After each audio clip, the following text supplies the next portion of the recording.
네, 이제 시장에 대한 시황 얘기와 종목 얘기를 본격적으로 들어보겠습니다. 이 시간 함께할 두 분 만나볼게요. 레몬리서치 김민수 대표 그리고 주식회사 곽부장의 곽용훈 대표 나와 있습니다. 두 분 안녕하세요. 네, 다행히도 뭐 코스피 지수는 상승으로 전환이 됐고 코스닥 지수는 낙폭을 줄여 나가고는 있지만 제가 오늘 방송 시작과 함께 염정 팀장님과 시장 이거 어떻게 하지? 어떡하죠? 라는 얘기로 좀 시작을 했거든요. 네, 그래서 올라오다 봅니다. 이제 걱정이 많으면 또 저점에서 올라오는 그런 시장의 패턴이 아닌가 싶은데요. 네. 근데 어제 저희가 그런 얘기 많이 했죠. 공매도 재개되면 별 시장 영향 없을 거다. 영향이 없나요? 영향이 있습니다. 지금 어제도 보다 보니까 양시장 모두 합쳐서 외국인들이 기다렸다는 듯이 한 9천억 가까이, 1조 가까이 공매도가 들어왔다는 얘기는 외국인 입장 쪽에서 봤었을 때 뭐 다양한 외국인이 있겠지만은 지금 한국 시장의 밸류에 대해서 이 정도에 대해서 우리는 인정 못하겠어라고 공매도가 들어오는 여러 가지 섹터나 종목들이 많다는 얘기는 아무래도 시장에 의미하는 바가 있다고 봐야 될 것 같고요. 그렇게 되면 이제 보통 저희가 시장을 대응할 때 이제 두 가지가 있다고 봐야 될 것 같고요. 좀 어느 정도 안정적이고 시장의 추세도 맞고 그러다 보니까 좀 마음 편하게 종목을 살 수 있는 시장. 그래서 잘 사서 끌고만 가기 시작하게 되면은 꾸준히 수익 나는 시장이 있는 반면에 이제부터는 그런 시장은 끝났다고 봐야 되겠죠. 오히려 지금부터는 일단 과거의 공매도 전에 시장을 한번 기억을 해보시게 되면 이슈나 종목에 따라서 어떤 시장이 많이 흔들립니다. 흔들리고 또 이슈에 따라서도 한 2, 3일 정도 하락했다 그러면 또 빠르게 또 반등하고 하는 이런 변동성이 커지는 시장에 대한 흐름들을 이제는 앞으로 좀 생각을 하고 대응을 하셔야 될 것 같고요. 네. 이런 변동성이 커지는 시장에 대해서는 딱 하나 그거밖에 없습니다. 많이 빠지게 되면은 오히려 호재입니다. 단기적으로 가격만 보셔서 어느 정도 주가가 한 3일 정도 낙폭을 키웠다라고 하게 되면 그때부터는 저점 매수가 들어가서 근데 제가 가지고 있는 종목도 많이 빠지는 거잖아요. 그래서 현금을 좀 확보를 하시라는 얘기를 그 전에 많이 드렸던 얘기가 좀 그런 정도였고요. 네. 제가 지금 다시 또 말씀드리게 되면은 현금을 갖고 있지 않은 상황에서 지금 시장 대응하기가 좀 많이 힘드실 겁니다. 그렇기 때문에 오히려 지금은 단기 낙폭은 오히려 기회다라는 마인드만 딱 가지고 대응하시면서 저점을 이용하면서 또 반등 시에는 또 너무 오래 기다리지 마시고 또 단기 차익 좀 실현하시고 이런 어떤 빠른 매매도 같이 병행을 하셔야 될 것 같고요. 그리고 더 중요한 거는 일단 지금까지는 어떤 스토리만 가지고 뭐 성장성과 가지고 움직였던 대표적인 어떤 섹터나 종목들은 많이 좀 흔들릴 것 같고요. 네. 오히려 지금 숫자나 실적이 나와야 될 것 같습니다. 그게 확인되는 종목들 중심으로 압축해서 대응하는 게 훨씬 더 좋을 것이다라고 보시는데 어려워졌습니다. 네. 시장 환경들이 어려워졌다는 부분들 확인하시면서 대응하셔야 될 것 같습니다. 그동안 좀 많이 올랐었던 업종과 종목 위주로 지금 낙폭이 큰 거죠. 그보다도 네. 지금 이제 이 정도 밸류를 줘야 돼라고 생각했던 대표적인 섹터들 네. 이런 쪽이 보통 저희가 성장주인데도 뭐 친환경주가 되겠네요. 어제 그럼- 많이 밀리더라고요. 친환경, 바이오, 2차 전지도 네. 어떻게 보면은 성장하는 건 맞다. 근데 지금 앞으로 2, 3년 정도 후에까지 성장하는 밸류를 이만큼 땡겨와서 주가가 유지돼 있다라고 하게 되면 흔들릴 수 있는 여지가 남겨져 있는 거죠. 네. 이런 어떤 흐름들은 어떤 그 단기적인 관점 쪽에서는 조심을 하시되 오히려 이런 종목들은 또 의외로 쉬울 수가 있습니다. 단기적으로 어떤 노이즈 때문에 낙폭이 커졌다라고 하게 되면 또 매수 기회도 나온다고 봐야 되겠죠. 근데 지금 드린 말씀을 종합해 보게 되면 결국은 어려운 시장이다. 네. 한쪽에서 대응을 좀 타이트하게 하셔야 될 것 같습니다. 알겠습니다. 뭐 이런 꼭 변곡점을 달 만한 이벤트를 앞두고는 현금을 확보하는 게 맞기는 한데 그게 정말 참 실행하기가 어려운 부분인 것 같고요. 또 이렇게 시장이 하락할 때 말씀해 주셨다시피 낙폭이 좀 과대할 때는 매수 기회로 삼아야 되는데 과연 이게 여기에서 좀 매수를 해도 괜찮나라는 또 두려움이 있는 것 같아요. 그런 면에서 시장이 참 어렵다라는 생각이 또 한 번 드네요. 두려울 때가 매수 기회더라고요. 항상 지나고 나게 되면요. 네. 근데 그게 네. 항상 두렵습니다. 저는 시장이. 네. 네, 알겠습니다. 김민수 대표님 의견 먼저 들어봤고요. 다음 곽용훈 대표님 어제 오늘 시장 좀 어떻게 보셨어요? 네. 안 좋죠. 네, 안 좋죠. 아무래도 그 1년 2개월 만에 공매도 재개가 됨에 따라서 네. 투심이 많이 영향을 좀 받은 것 같습니다. 그래서 일단 시장은 좀 안 좋게 형성되고 있고 현재 지금 뭐 전체적인 추세적인 측면에서 봤을 때는 지금 코스피는 살아 있고요. 그리고 코스닥은 조금 약세로 좀 전환되어 있는 상태라고 말씀드리겠습니다.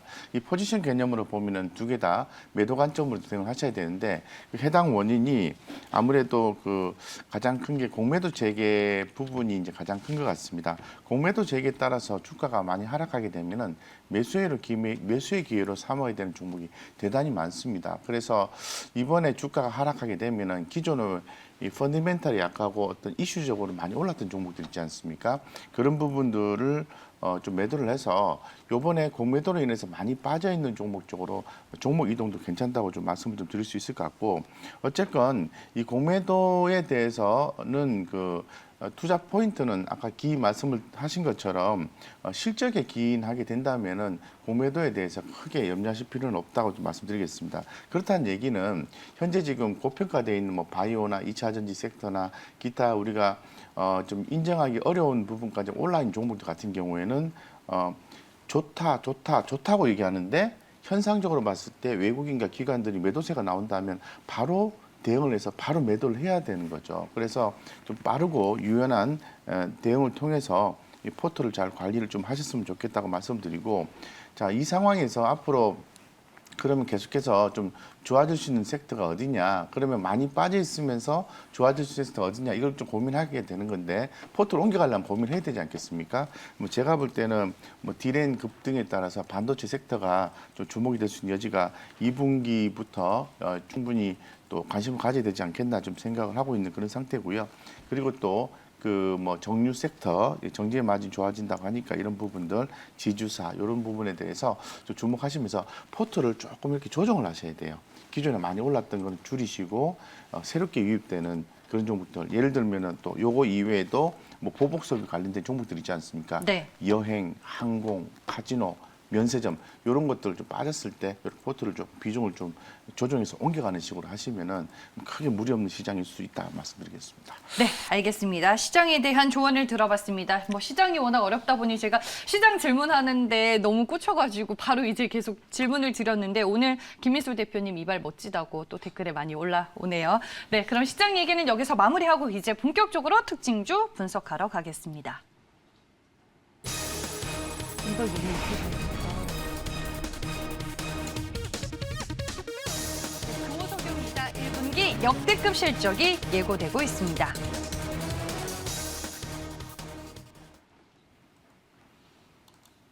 네, 금호석유 오늘 시장 대비 주가 흐름이 상당히 견조합니다. 현재 주가 3%대 상승세를 나타내고 있습니다.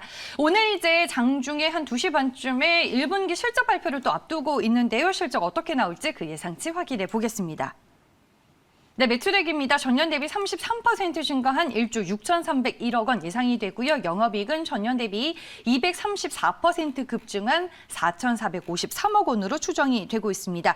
어제 나온 키움증권 이동욱 애널의 리포트를 보니까 올해 1분기뿐만 아니라 2분기 이후도 과거 2011년 슈퍼사이클을 크게 상회하는 영업이익을 기록할 것으로 전망이 되고 있습니다. 금호석유 또 오랜만에 분석해보는 종목입니다. 김민수 대표님 의견 들어볼게요. 살까요, 팔까요? 네, 매수 의견이긴 한데 네. 하반기까지는 잘 모르겠습니다. 일단 2분기까지 좋다. 네, 일단 네. 기존에 말씀드렸던 뷰는 똑같이 상반기까지는 밀리면 사자라는 네. 기조로 대응하셨으면 좋겠고요.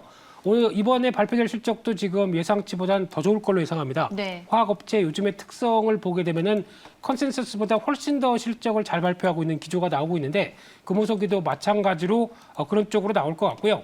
하지만 이제 중요한 부분들은 이게 계속 올해 이만큼 성장했다는, 그러니까 분기별로 이만큼 성장했다는 걸 보여주면 2분기도 이만큼, 3분기 이만큼 계속 이런 실적의 동향들을 보여줘야 주가도 계속 우상향으로 갈 텐데 아마 모멘텀 자체적으로는 상반기 대비해서 하반기가 약간 정체 또는 그러니까 좀 유지되거나 하향될 가능성이 있다라고 하게 되면 주가는 이제 상반기 중에 단기 고점을 만들 가능성도 있다라는 거는 염두를 하시면서 대응할 필요가 있을 것 같고요. 여전히 지금 주가가 보다 보니까 올해 나올 실적 즉 컨센서스만 나온다고 하더라도 예상 어떤 수익 대비해서 지금 PR 7배 수준입니다. 절대 비싸진 않습니다. 네. 하지만 어떤 과거에 못 보여주는 숫자를 보여주다 보니까 환호하고 이에 따라서 주가도 올라가는 건 맞는데 여기서 더 강한 모멘텀을 보여주느냐는 약간 좀 제한적이다라고 하게 되면 주가의 속도는 좀 줄어들 수 있다는 점을 염두하시면서 일단 철저하게 눌렸을 때 따라가는 전략, 눌렸을 때 대응하는 전략들이 맞다고 봐야 될 것 같고요. 화학업체 전반적으로도 그렇게 보시는 게 맞다고 보여지고 있는데 최근에 또 실적 잘 발표하고 주가가 밀리는 종목들이 있죠. 이런 쪽은 오히려 기회를 이용해서 적어도 2분기 실적은 잘 나올 테니까 그러면 한 6월 달, 7월 달까지는 일단은 다시 턴한다라는 관점 쪽에서 눌림목 매수, 뭐 국도화학 같은 경우도 이틀째 강하게 밀리더라고요. 네. 이런 쪽에는 사야죠. 이런 쪽에서 샀다가 다시 고점권 들어왔을 때 정리하는 이런 어떤 실적이 담보되는 종목들은 또 하나 주가가 흔들렸을 때는 하나의 기회다라는 관점적으로 말씀드려야 될 것 같습니다. 아니 근데 뭐 저번에도 롯데케미칼 얘기를 나눴었지만 실적이 좋다고는 하는데 주가가 아직까지 못 움직이고 있는 애들은 어때요? 좀 실적이 확인이 되면은 오히려 주가의 방향성이 바뀔 여지는 있나요?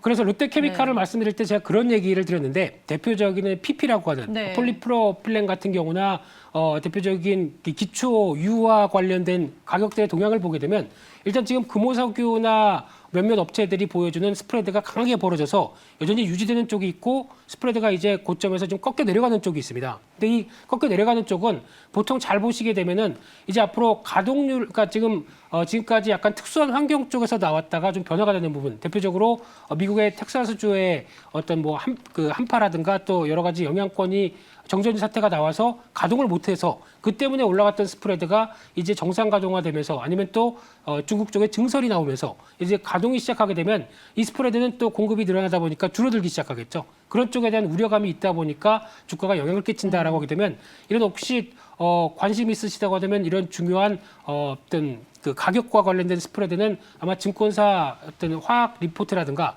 어떤 여러 가지 흐름들 쪽에서 나오고 있는데 이런 부분들 확인하시면서 즉 공부해야 되겠죠. 네, 이런 부분들 네. 확인하시면서 대응하는 게 중요한데 아무래도 지금 또 정점일 수도 있다라는 부분들은 염두를 하실 필요는 있다고 생각됩니다. 알겠습니다. 뭐 석유화학 업체들 내에서도 이제 각 사업 부문별로 좀 가격을 잘 확인하는 작업이 필요하다라고 코멘트를 해주셨습니다. 첫 번째 종목 금호석유였고요. 다음 두 번째 특징주 만나보겠습니다.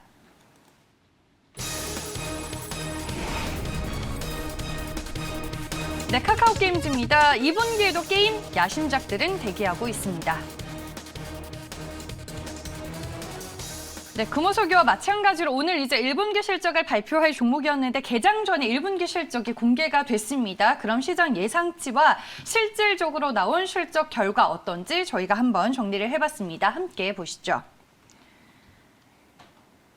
네, 실적 예상치 먼저 보시면요. 영업이익 168억 원으로 예상이 됐는데 결과는 156억 원으로 시장 기대치를 하회하는 실적이 나왔습니다.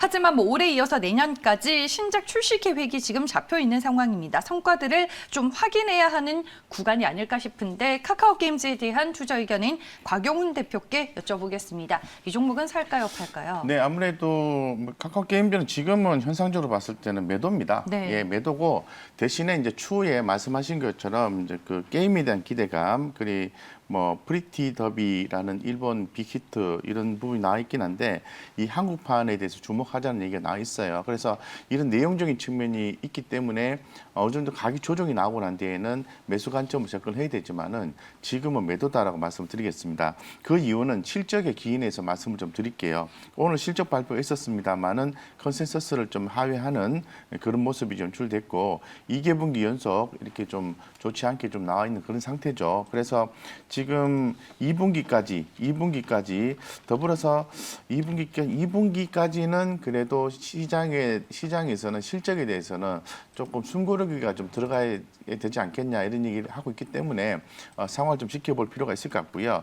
카카오 게임즈의 그 시계열상으로 그 매출액의 좀 추이를 보면은 꾸준히 증가는 하고 있어요. 2018년도 12월 달 이후에서 증가는 하고 있는데 이 증가율 자체가 지속적으로 빠지고 있는 거죠. 그래서 현재로서는 실적 기준에서 조금 더 포커싱을 좀 하시고 신작에 대한 기대감 이런 부분은 최근에 그 게임주에 대한 전반적인 센티멘털 상으로 봤을 때 약화되어 있는 분위기이기 때문에 뭐 크게 현재로서는 하고 있지 않는 것 같습니다. 그래서 지금은 실적 기준에서 봤을 때는 조금 한 발 물러났다가 반등이 나오는 포인트. 오늘 제가 이렇게 말씀드린다 하더라도 내일 뭐 만약에 외국인과 기관의 수급이 강하게 들어오면서 반등 포인트가 나온다면 그때 바로 일정 부분 좀 이렇게 매수를 좀 해놓는 식으로 해서 적극적인 대응 전략이 필요하다고 말씀드리겠습니다. 어쨌건 오늘은 매도다라고 말씀드리겠습니다. 네, 알겠습니다. 카카오게임즈에 대한 투자 의견 들어봤고요. 앞서서 뭐 속보를 확인해 보셨다시피 오늘 남양유업에 이 홍원식 회장의 대국민 사과가 예고가 되어 있었는데 앞서서 이제 속보를 통해서 내용들이 확인이 되고 있습니다. 대국민 사과와 함께 책임을 지고 회장직에서 물러나겠다라고 얘기를 했고요. 자식에게 경영권을 물려주지 않겠다라고 대국민 사과와 함께 얘기를 했습니다. 경영권 승계도 없다라고 얘기를 했는데요. 오늘 이제 대국민 사과와 함께 남양유업의 주가가 빠르게 상승을 하면서 현재는 VI 발동이 걸렸습니다. 주가는 10% 넘는 급등세가 오히려 연출이 되고 있습니다. 네, 속보 전해드렸고요. 다음 특징주 또 두 분과 분석해 보겠습니다.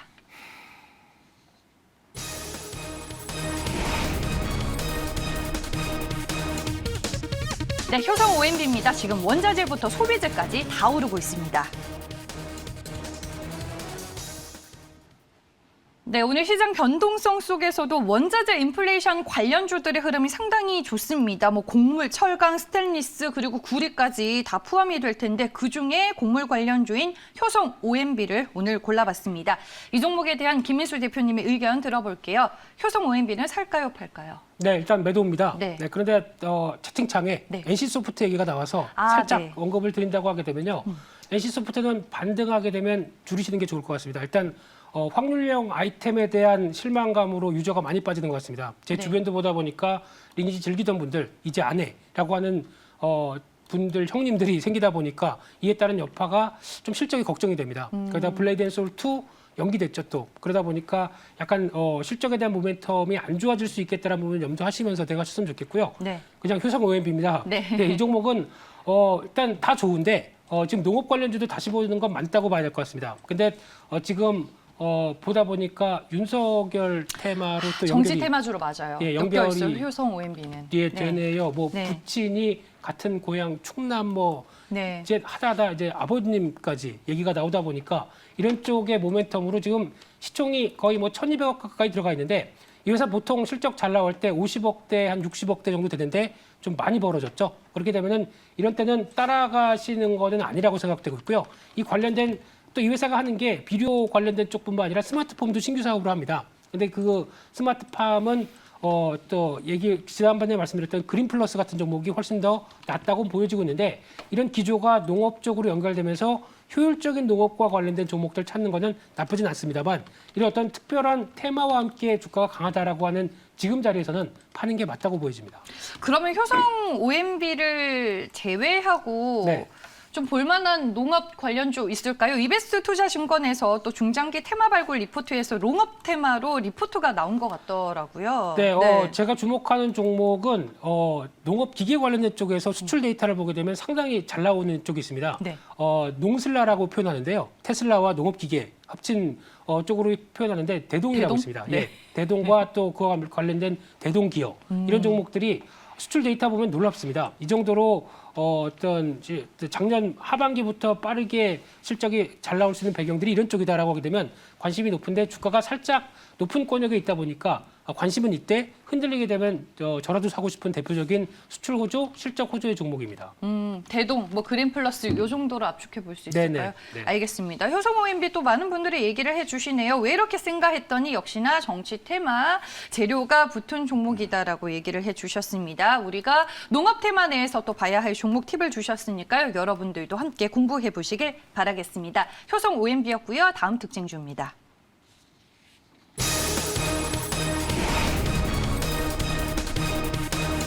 네, SK텔레콤입니다. 오늘 자사주 2조 6천억 원 소각 결정이 발표가 됐습니다. 네, 오늘 8시 30분부터 9시 30분까지는 거래가 정지가 됐었습니다. SK텔레콤 일단은 자사주 소각 규모 측면에서 삼성전자에 이어서 최대 금액입니다. 주주가치 극대화 차원에서 자사주 소각 결정을 내렸는데 곽영훈 대표님께 여쭤볼게요. SK텔레콤 살까요, 팔까요? 네, 매수입니다. 네. 기존부터 계속해서 SK텔레콤에 대해서 주목을 하셔야 된다고 말씀을 좀 드리고 있는데, 맞아요. 네. 그 이유는 이제 기업 가치 상승 때문에 그렇습니다. 그래서 근본적으로는 SK그룹 내에서 일단 지배구조 개편 차원에서 중간 지주회사로서의 개편이 있게 되는 거죠. 그래서 SK텔레콤에 대해서 뭐 긍정적인 뷰도 있고 부정적인 뷰도 있습니다만 저는 긍정적인 쪽에 한 표를 좀 던지도록 하겠습니다. 그래서 기업적 가치가 기업 분할을 통해서 높아질 수 있다고 좀 볼 수 있을 것 같고, 그리고 이번에 자사주 소각 같은 경우에는 잘 아시는 것처럼 주식 수가 줄어드는 거니까 결론적으로 주가에 긍정적 영향을 미친다고 말씀드릴 수 있을 것 같습니다.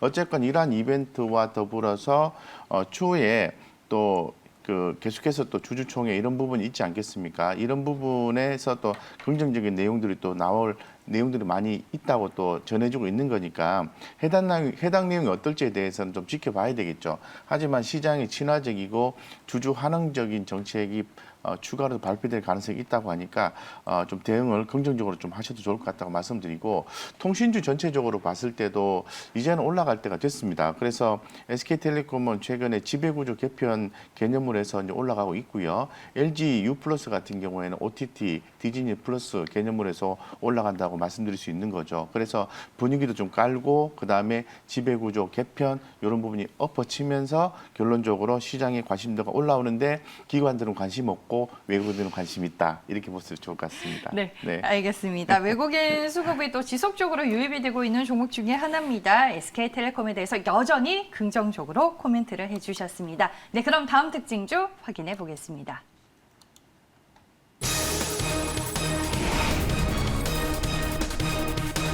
네, 한익스프레스입니다. 물류 운송의 대표적인 수혜주입니다.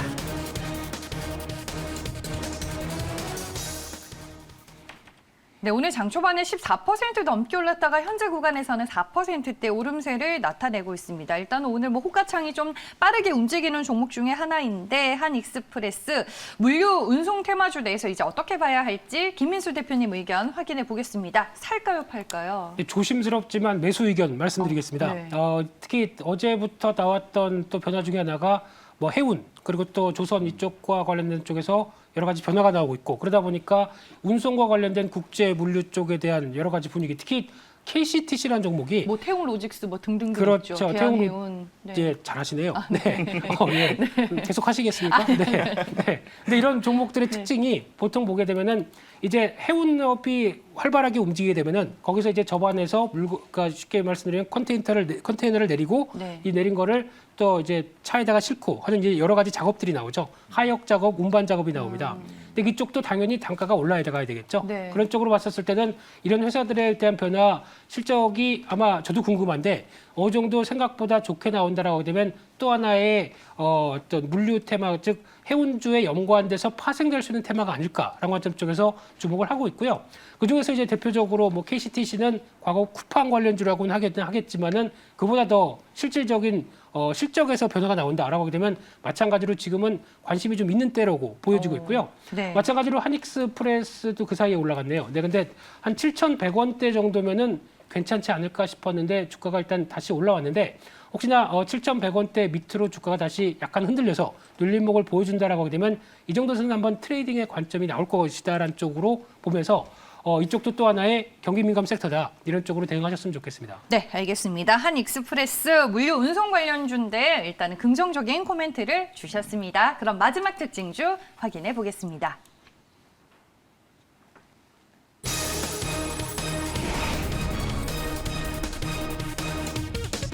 네, 루트로닉입니다. 올해 상반기 실적 걱정 없는 종목입니다.